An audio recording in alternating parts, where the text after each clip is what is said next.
So they have silently sort of invaded and taken over the distribution and taken over the gang activities. Right, and this is El Chapo's cartel that is now getting broken up. And as soon as you have more players, more violence is going to happen, especially against one another. And that's one of the reasons that the murder rate in Mexico has skyrocketed in the last 3 years. Do you know who Ed Calderon? Have you ever followed Ed Manifesto on Instagram? Not. He used to work for the government in Mexico and to fight off the cartels, and now he's made his way to America, and he just does a great job of highlighting all this stuff. But one of the things he was showing is they were using 50 caliber rifles to try to shoot down planes yesterday. Yeah. Have you seen that? I have. I mean, what the fuck is going on over there? I mean, it seems like we concentrate so much on these conflicts that are happening all around the world, and there's a massive one happening in a place where we could walk to. It's the disintegration of the Sinaloa cartel. So back in 2019, the Los Chapitos, I can't remember his name. I keep want to say Octavian. That's not it because that's a girl's name. Anyway, it begins with an O.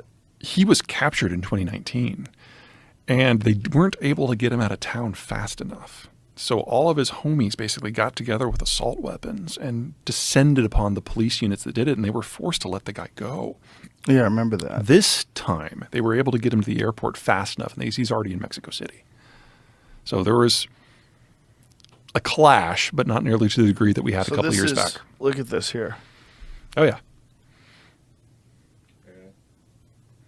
One of the things... This is a guy shooting at airplanes, which is fucking bonkers. I mean, what kind of airplanes are those? Those are probably civilian. And why is he doing this? We're seeing a change in heart of the administration in Mexico. Lopez Obrador, for the first couple of years of his presidency, followed what he called hugs, not drugs. The idea that if we don't bother the cartels, they'll just be nice. Yeah, so that didn't work out. And now he's taken a much more direct approach. And since most of the security services at the local level have been infiltrated by the cartels, he's tapped the military to do it. So the military is now taking active steps against the cartels. And if you are in a cartel, that means you need heavier weaponry to fight back. And that's why the 50 cals and things like them are starting to pop up a lot more. And so what is the Mexican strategy in terms of utilizing the military and dealing with the cartels? What are they trying to do? I would argue that the AMLO administration isn't to the point yet that they have a strategy, but they realize that the murder rate has reached the point that hugs, not drugs is no longer a viable option. And so they're trying to militarize the equation in the hopes that the Mexican military is more capable than this or that cartel. You can kind of break the cartel world into three groups. You've got Jalisco New Generation, the hyper-violent ones.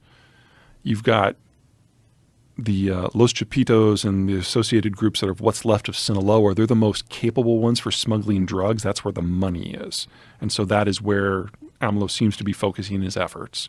And then you've got what's left of the Zetas and the Gulf cartels, which is a very Twilight 2000 dog-eat-dog world out in eastern Mexico, which everyone's just kind of ignoring because it's not strategic. It's just violent. But it appears, and I don't want to oversell this because AMLO is clearly making this up as he goes, it appears that they think if they can put a pinch in the income, that maybe they can turn Sinaloa into the next Zetas and just break it apart. I don't think that's a very good plan, but it's better than what they've been doing for the last 2.5 years.